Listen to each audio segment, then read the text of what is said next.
আসসালামু আলাইকুম। ক্লাস 10 আমরা জিনগত রোগ থ্যালাসেমিয়া এটা নিয়ে আলোচনা করছিলাম। তো আজকে আমরা থ্যালাসেমিয়ার কি কারণ সেগুলো আমরা আগের ভিডিওয়ে জেনেছি। থ্যালাসেমিয়ার কি কারণে হচ্ছে এবং এর লক্ষণগুলো কি, এবং থ্যালাসেমিয়া সম্পর্কে কিছুটা আইডিয়া আমরা পেয়েছি। এবার আমরা থ্যালাসেমিয়ার কি কারণ সেগুলো নিয়ে আলোচনা করব। তো থ্যালাসেমিয়া প্রথমেই বলেছি গ্লোবিন পলিপেপটাইডের ত্রুটিপূর্ণ চেন গঠনের কারণে হয়ে থাকে। আলফা এবং বিটা চেন ত্রুটিপূর্ণ গঠনের কারণে হয়ে থাকে। থ্যালাসেমিয়া দুই রকমের হয়, একটা হচ্ছে আলফা থ্যালাসেমিয়া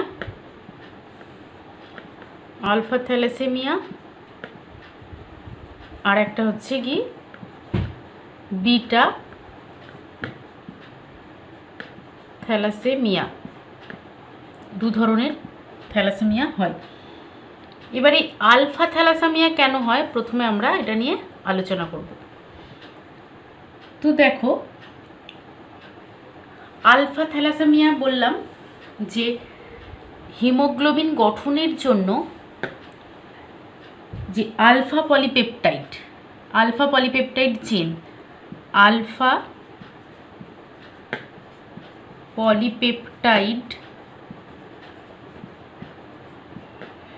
এই চেনটা যদি তৈরি না হয় বা ত্রুটিপূর্ণ বা কম বেশি যদি তৈরি হয় তখন এই প্রকার থ্যালাসেমিয়া হয়। তাহলে alpha thalassaemia alpha polypeptide chain যেটা হিমোগ্লোবিন গঠন করতে সাহায্য করে, সেই আলফা পলিপেপটাইড চেন গঠিত না হওয়ার কারণে বা ত্রুটিপূর্ণ গঠনের কারণে হয়ে থাকে। তো এই পলিপেপটাইডের জন্য এই আলফা পলিপেপটাইড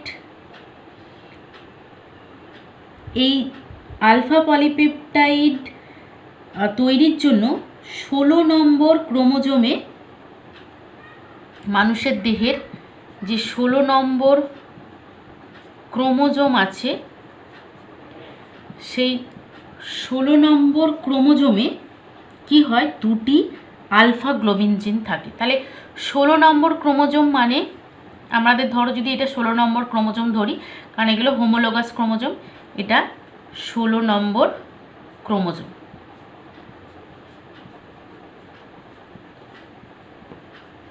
এই 16 নম্বর ক্রোমোজোমে দুটি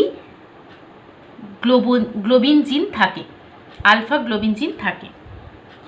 তাহলে আলফা গ্লোবিন জিন দুটো থাকে মানে টোটাল 4টে থাকবে, যেহেতু হোমোলোগাস 16 নম্বর ক্রোমোজোম কটা আছে, দুটো পেয়ার করে থাকে এরা। তাহলে দুটি গ্লোবিন জিন থাকে, আলফা গ্লোবিন জিন। মানুষের দুটি ক্রোমোজোমে যখন দুটি করে আলফা পলিপেপটাইড তৈরির জিন থাকবে তখন তাকে স্বাভাবিক অবস্থা বলবে। তো আলফা গ্লোবিন জিন যেটা বলছি 16 নম্বর ক্রোমোজোমে থাকছে আলফা গ্লোবিন জিন, যেটা আলফা পলিপেপটাইড চেন তৈরি করে। এই আলফা গ্লোবিন জিনটা 16 নম্বর ক্রোমোজোমে দুটো করে থাকে। একটা হচ্ছে এখানে ধরো একটা হোমোলোগাস ক্রোমোজোম দুটো করে, মানে এখানে দুটো থাকবে, এখানে দুটো, টোটাল কটা হলো তাহলে 4টে। যেহেতু 16 নম্বর ক্রোমোজোমের সংখ্যা হচ্ছে দুটো, তাহলে এগুলো হচ্ছে HbA1 HbA2। আবার যদি ধরো এখানেও HbA1 আর HbA2, তাহলে HbA1 এবং HbA2 এই দুটো গ্লোবিন জিন থাকে। তাহলে দেখো, যদি এই অবস্থা থাকে তাহলে এটা কি অবস্থা, এটা স্বাভাবিক অবস্থা। তাহলে কোনো একটা স্বাভাবিক ব্যক্তির যদি 16 নম্বর ক্রোমোজোমকে পর্যবেক্ষণ করা যায় তাহলে দেখা যাবে সেখানে 4টে আলফা গ্লোবিন জিনই বর্তমান আছে, যারা আলফা পলিপেপটাইড চেন তৈরি করার জন্য প্রস্তুত, এবং সেই আলফা পলিপেপটাইড চেনটা কি তৈরি করবে, হিমোগ্লোবিন তৈরি করে দেবে। এবার কখন অস্বাভাবিকতা দেখা দেবে? যখন এই গ্লোবিন জিনগুলোর মধ্যে কোনোটার অবস্থান, কোনোটার অনুপস্থিতি থাকবে, বা কোনোটা যদি এদের মধ্যে যে কোনো একটার অনুপস্থিতি থাকে তাহলেই কিন্তু ত্রুটিপূর্ণ ক্রোমোজোম হবে। আর তখনই কি হবে না, থ্যালাসেমিয়া, আলফা থ্যালাসেমিয়ার শিকার হবেন সেই ব্যক্তি। এবার এই আলফা থ্যালাসেমিয়া বিভিন্ন রকমের হয়। বিভিন্ন রকমের হয় মানে এই গ্লোবিন জিনের অনুপস্থিতির উপর ভিত্তি করে এদেরকে আমরা বিভিন্ন ভাগে ভাগ করতে পারবো। অর্থাৎ যদি ধরো এখানে একটা জিন, এখানে একটা জিন, এখানেও আছে, এটা শুধু নেই, তাহলে একরকম কন্ডিশন হবে। আবার ধরো এই দুটো আছে, এই দুটোই নেই, তখন একরকম কন্ডিশন। আবার এখানে একটা আছে, এখানে একটা আছে, এখানে নেই, তাহলে সেরকম একরকম কন্ডিশন। এরকম বিভিন্ন ধরনের কন্ডিশনে বিভিন্ন রকমের থ্যালাসেমিয়ার শিকার হয়, সেগুলো বিভিন্ন আলফা থ্যালাসেমিয়ার ভাগ। তো সেই ভাগগুলো কি আমরা দেখি। তাহলে প্রথম জেনে রাখো, এটা একটা স্বাভাবিক ব্যক্তির 16 নম্বর ক্রোমোজোমের ছবি।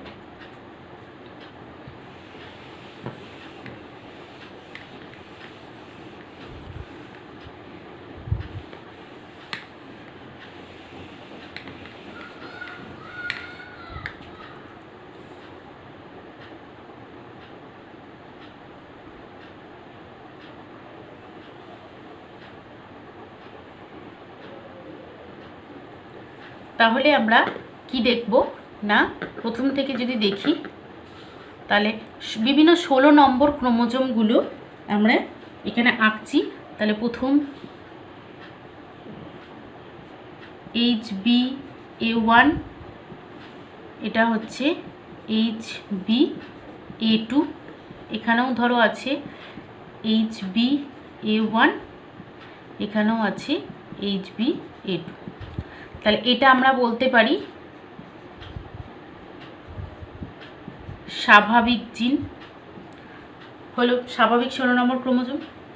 আবার ধরো যদি এরকম কন্ডিশন হয়, এখানে HbA1 রইল, এখানে HbA2 রইল, এখানে রইল HbA1, সরি HbA1, কি রইল না, HbA2-র অনুপস্থিতি যদি দেখি তাহলে সেটাকে আমরা বলবো আলফা থ্যালাসেমিয়া 2। কি বলবো, আলফা থ্যালাসেমিয়া 2 বলা হয়, আলফা থ্যালাসেমিয়া 2। আবার যদি এরকম কন্ডিশন দেখি, ধরো HbA1 রইল, HbA2 রইল, কিন্তু সেকেন্ড পজিশনে কোনো এর যে হোমোলোগাস ক্রোমোজোম, সেই ক্রোমোজোমে কোনো আলফা জিন অনুপস্থিত যদি থাকে, তাহলে এই রকম ক্রোমোজোমকে আমরা হেটেরোজাইগাস অবস্থা বলবো। দুটোর কন্ডিশন আলাদা, হেটেরোজাইগাস। এই হেটেরোজাইগাস অবস্থায় যে থ্যালাসেমিয়া দেখা দেয় তাকে বলে আলফা থ্যালাসেমিয়া। আলফা থ্যালাসেমিয়া, এটা আলফা থ্যালাসেমিয়া 2 ছিল, আর এটা হবে alpha thalassaemia minor 1, alpha thalassaemia minor 1। এবার যদি দেখো এরকম কন্ডিশন হলো, এখানে ধরো HbA1 রইল, আর এখানে শুধু রইল HbA1, অর্থাৎ HbA2 দুটো গ্লোবিন জিনের অনুপস্থিতি যদি থাকে, এরকম কন্ডিশনকে বলবো, এটাও হেটেরোজাইগাস অবস্থা, এটাকে বলবো আলফা থ্যালাসেমিয়া মাইনর, এটাও হেটেরোজাইগাস অবস্থা হবে, আর হবে আলফা থ্যালাসেমিয়া মাইনর 2 হলো। এটা কিন্তু হেটেরোজাইগাস অবস্থাতেই রইল। আবার যদি ধরো এরকম কন্ডিশন হয়, এখানে HbA1 রয়েছে শুধু, আর কিচ্ছু নেই, এটাকেও বলা হয় আলফা থ্যালাসেমিয়া মাইনর 2। এটাও হেটেরোজাইগাস অবস্থায়, alpha thalassaemia minor 2।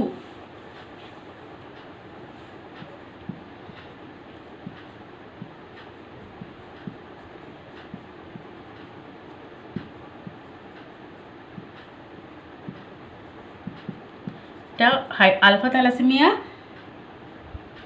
Minor 2 heterozygous.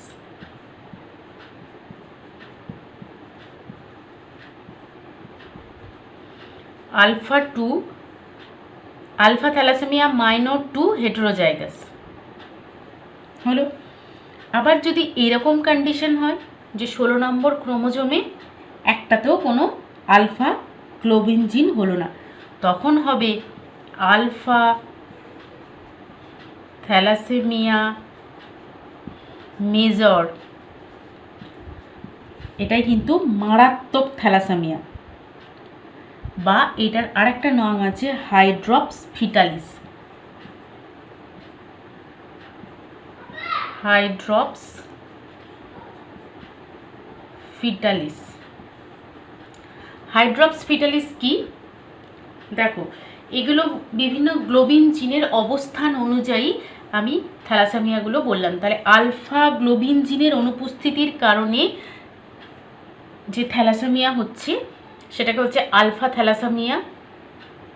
কারণ আলফা গ্লোবিন জিন অনুপস্থিত থাকলে আলফা পলিপেপটাইড চেন তৈরি হবে না, আর আলফা পলিপেপটাইড চেন হিমোগ্লোবিনের মেন চেন তৈরি করতে সাহায্য করে। বিটা পলিপেপটাইড চেনও তৈরি করে, কিন্তু আলফা পলিপেপটাইড চেনটা হচ্ছে প্রধান। তো এটা যদি স্বাভাবিক অবস্থা হয়, এই স্বাভাবিক অবস্থা থেকে এতগুলো কন্ডিশন হতে পারে।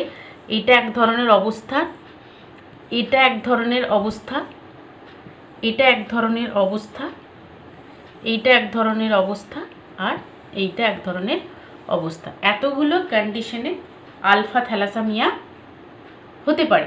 এগুলো কিন্তু আলফা থ্যালাসেমিয়া মেজর, মাইনর একমাত্র এইটা যখন দুটোতেই কোনো গ্লোবিন জিন অনুপস্থিত থাকবে, একটাও থাকবে না 16 নম্বর হোমোলোগাস ক্রোমোজোমে বা সমস্ত ক্রোমোজোমে একটিতেও কোনো আলফা গ্লোবিন জিন থাকবে না, তখন বলা হবে আলফা থ্যালাসেমিয়া মেজর বা হাইড্রপস ফিটালিস বলা হয়।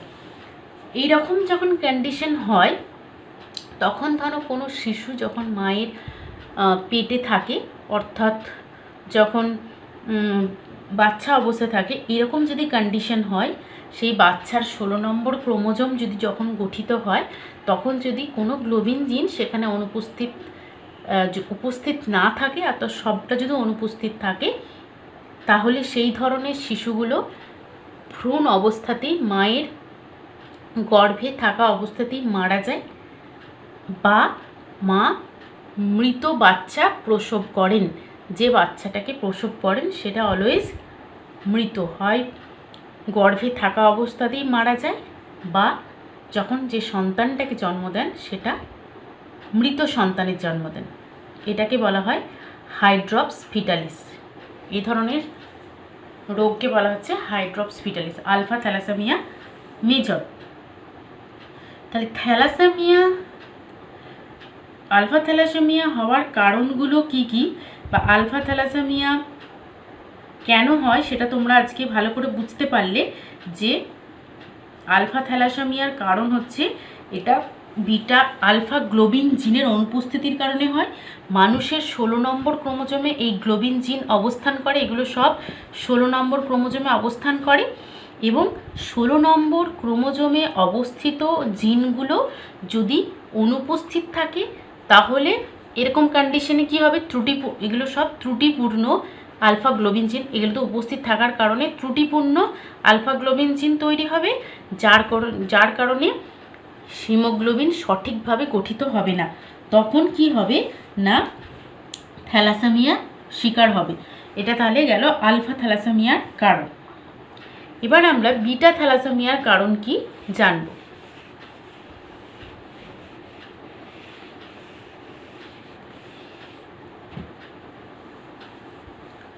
দেখো, বিটা থ্যালাসেমিয়া কেন হবে না, বিটা পলিপেপটাইড চেন ত্রুটিপূর্ণ গঠনের কারণে, বা বিটা গ্লোবিন জিন কম থাকার কারণে, বা বিটা গ্লোবিন জিন অনুপস্থিত থাকার কারণে। এটা কত নম্বর ক্রোমোজোমে থাকে না, মানবদেহে 11 নম্বর যে ক্রোমোজোম, 11 নম্বর ক্রোমোজোমে অবস্থান করে। এই বিটা গ্লোবিন জিন যদি অনুপস্থিত থাকে, কিন্তু যদি আলফা গ্লোবিন জিন সম্পূর্ণরূপে উপস্থিত থাকে, সেই ধরনের থ্যালাসেমিয়া রোগীদের ক্ষেত্রে কোনো রকম লক্ষণ দেখা দেয় না, মাইনর হিসেবে ধরা হয়। কিন্তু যদি আলফা বিটা দুটোই প্রবলেম থাকে, তাহলে কিন্তু সেটা মারাত্মক থ্যালাসেমিয়ার শিকার হন। তো বিটা গ্লোবিন পলিপেপটাইড উৎপাদনের যদি ত্রুটি হয়, তাহলে এই ধরনের থ্যালাসেমিয়ার সৃষ্টি হবে।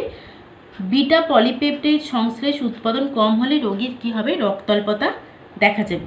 কিন্তু বিটা গ্লোবিন পলিপেপটাইড উৎপাদন সম্পূর্ণ বন্ধ হয়ে গেলে হিমোগ্লোবিন আর থাকে না বললেই হয়, তখন মারাত্মক রক্তাল্পতায় রোগী ভুগতে থাকে।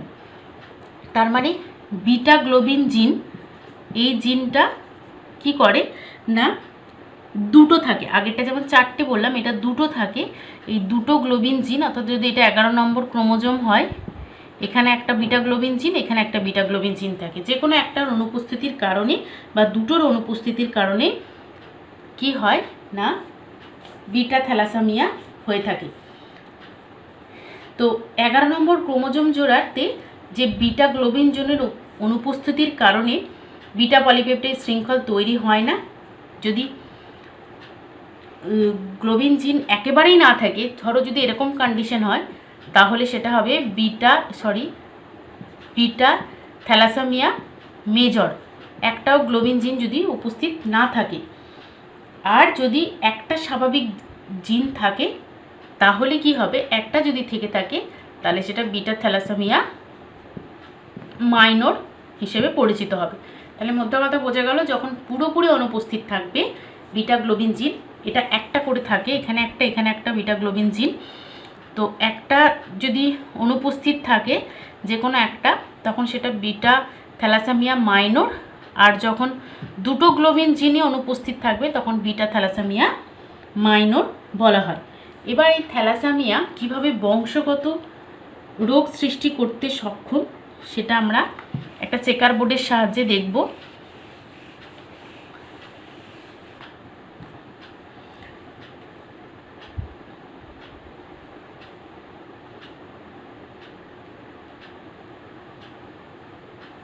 দেখো, বিজ্ঞানীরা এই আলফা থ্যালাসেমিয়ার জিনকে আলফা থ্যাল দিয়ে, আলফা থ্যাল প্লাস এইটা দিয়ে প্রকাশ ঘটান। আলফা থ্যাল প্লাস, তোমার শরীরে যদি আলফা থ্যাল প্লাস এবং আলফা থ্যাল প্লাস, দুটো আলফা থ্যাল প্লাস ক্রোমোজোম জিন থেকে থাকে, তাহলে জানতে হবে তুমি স্বাভাবিক, অর্থাৎ তোমার মধ্যে থ্যালাসেমিয়ার কোনো রোগ নেই। এই আলফা থ্যাল প্লাস দিয়ে দুটো ক্রোমোজোমকে প্রকাশ ঘটানো হয়। তো যদি আমরা বলেছি থ্যালাসেমিয়া প্রচ্ছন্ন জিন গঠিত রোগ, কিন্তু এটা যদি প্রকট হয়, তাহলে এটা একটা জিন প্রচ্ছন্ন। যেই একটা জিন প্রচ্ছন্ন থাকবে, তখন প্রকট জিনটা থাকার কারণে এটা হয়তো ফার্স্ট জেনারেশনে প্রকাশ পাবে না, কিন্তু তার পরবর্তী জেনারেশনে থ্যালাসেমিয়া রোগটা তাহলে প্রকাশ পাবে। তাহলে আলফা থ্যাল প্লাস আর একটা যদি প্রকট আর একটা প্রচ্ছন্ন জিন থেকে থাকে, তাহলে তাকে আমি কি বলতে পারি, কেরিয়ার বলতে পারি। তাকে বলা যেতে পারে বাহক। তো আলফা থ্যাল একটা পজিটিভ আর আলফা থ্যাল একটা কিছু নেই, অর্থাৎ একটা প্রকট একটা প্রচ্ছন্ন। প্রচ্ছন্ন অটোজোমাল জিন ঘটিত রোগ। তাহলে একটা জিন প্রচ্ছন্ন থাকলে কিন্তু এই রোগটা বাহক হিসেবে, সে যেহেতু প্রকট একটা জিন আছে সেই জন্য রোগটা প্রকাশ হতে দিচ্ছে না, কিন্তু তিনি বাহক হবে। এরকম একটা বাহক পিতা এবং একটা বাহক মাতার মধ্যে যদি ক্রস ঘটানো হয় তাহলে তাদের সন্তানদের মধ্যে কিভাবে থ্যালাসেমিয়ার বংশগতি ঘটে, অর্থাৎ ইনহেরিটেন্স অফ থ্যালাসেমিয়া কিভাবে ঘটে সেটা আমরা দেখব। তাহলে বাহক, এটা একটা বাহক পিতা, তার সাথে বাহক মাতা, এদের ক্রস ঘটালাম। তাহলে বাহক মাতাকেও কেরিয়ার হতে হবে, এর একটা থ্যাল প্লাস পজিটিভ আর একটা আলফা থ্যাল প্রচ্ছন্ন। তো এদের মধ্যে কি করলো না ক্রস ঘটানো হলো। তাহলে একটা, তাহলে কি দেখা যাবে যদি এদের চেকার বোর্ড আমরা করি,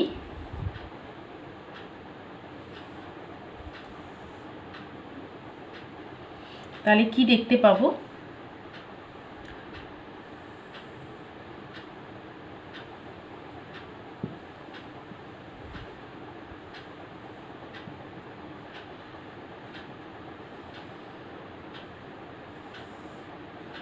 তাহলে গ্যামেটগুলো কিভাবে, একটা হবে আলফা থ্যাল প্লাস আর একটা হবে আলফা থ্যাল, অর্থাৎ পিতার দেহ থেকে যে শুক্রাণুগুলো যাবে সেই শুক্রাণুর একটা শুক্রাণুর মধ্যে প্রকট জিন থাকবে, একটা শুক্রাণুর মধ্যে প্রচ্ছন্ন জিন থাকবে।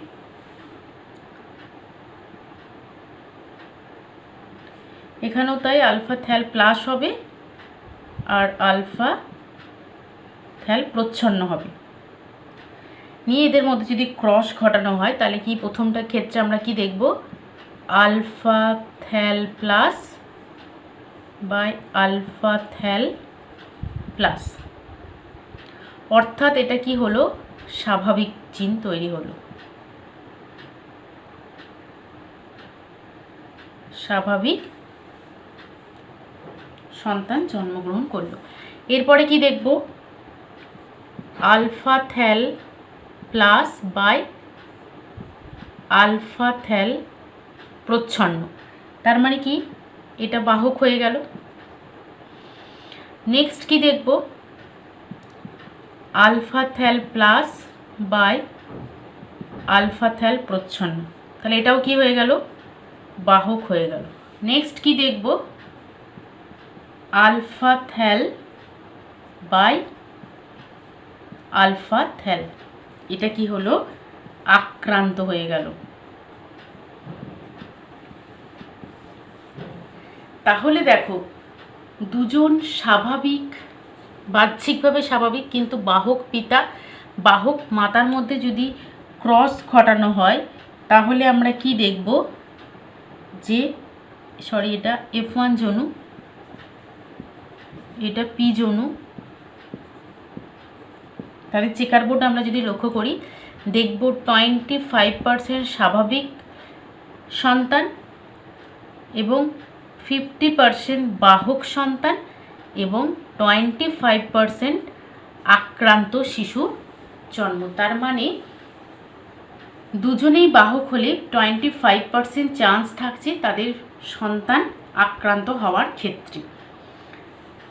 কারণ থ্যালাসেমিয়া বুঝতে পারছো যে এটা একটা জেনেটিক রোগ, যদি বাবা মা একটু সচেতন হন, জেনেটিক কাউন্সেলিং করেন, তাহলে তাদের সন্তানরা, পৃথিবীতে যে সন্তান জন্মগ্রহণ করবে তারা কেউই থ্যালাসেমিয়ার শিকার হবে না। থ্যালাসেমিয়ার শিকার হওয়া মানে তার সারা জীবনটা ব্যর্থ, সে কোনো কিছুই করতে পারবে না, উপরন্ত অন্যের বোঝা হয়ে পৃথিবীতে সে